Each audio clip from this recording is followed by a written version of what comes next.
देखिए, अभी जो हाल फिलहाल में देखा गया है कि पेशेंट में हार्ट की प्रॉब्लम बहुत ज़्यादा तेज़ी से बढ़ रही है।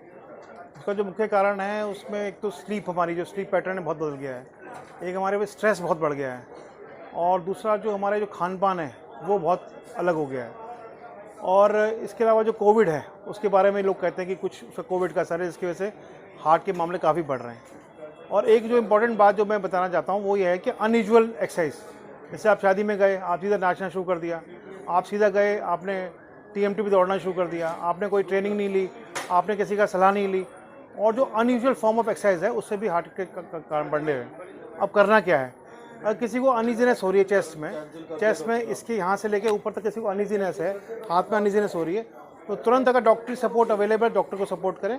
वरना आपने देखा होगा लिटरेचर में भी कहा गया और पेपर में भी आता है कि 80 मिलीग्राम के एटोवास्टैटिन और क्लेविक्स की 2 गोलियाँ और इकोस्पोरिन की 1 गोली ये तुरंत लेने अगर मिल जाएगा आपको तो बहुत ही सस्ती दवाई है, मुश्किल से 10-15 रुपये की मिल जाएंगी आपको। अगर वो भी अवेलेबल नहीं, तुरंत अपने आसपास किसी हॉस्पिटल पहुँचे। अगर हॉस्पिटल नहीं पहुँच पा रहे हैं तो जो भी आपको एम्बुलेंस है, कुछ है, जो ACLS आपको ट्रेनिंग दी हुई है उसको मिले, प्रयास करें किसी की जल्दी हो सके।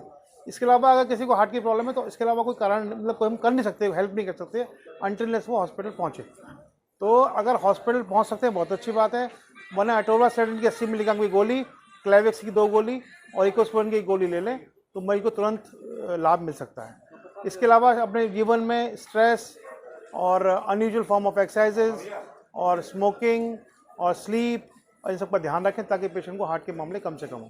डॉक्टर जैसे कहा जा रहा है ये कोरोना के जो डोसेज लगे हैं उसकी वजह से सारी चीज़ें निकल जा रही है, तो इसमें आपकी क्या राय है, क्या कितना? देखिए, कोरोना की वैक्सीन की वजह से तो मैं नहीं कहता हूँ, बट हाँ, कोरोना की वजह से जिनको कोविड हुआ है उनको डेफिनेटली इन्फ्लेमेशन बॉडी में बढ़ा है, और जब भी बॉडी में इन्फ्लेमेटरी मार्कर्स बढ़ते हैं तो पेशेंट की कोरोनरी आर्टरी जो होती है वो सिकुड़ जाती हैं, उनमें इन्फ्लेमेशन आ जाता है। और जब भी इन्फ्लेमेशन होगा कोरोनरी आर्टरीज का तो पेशेंट को जो जब हीलिंग होती है तो वो सिकुड़ जाती है, और सिकुड़ने की वजह से डेफिनेटली कोरोनरी आर्टरी डिजीज के चांसेस बढ़े हैं।